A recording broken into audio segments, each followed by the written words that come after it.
there, Sandy here. If you're watching this video, that probably means you enjoy my tutorials here on YouTube, but I wanted to be sure you knew about the other tutorials I have in my Etsy shop. I have tutorials for fairy houses, flower fairies, and dragons.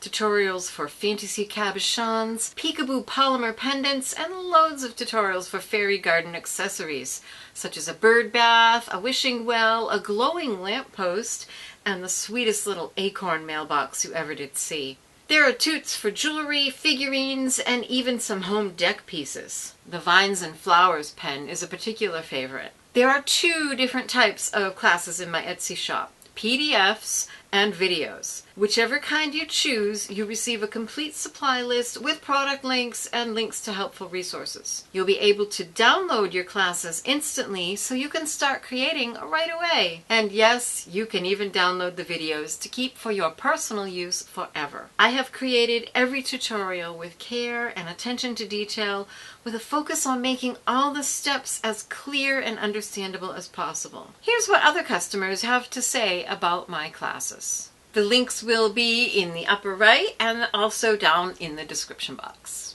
If you're looking to stretch your creativity and try something new, check them out and let me know what you think. I'm always happy to answer your questions. Happy creating!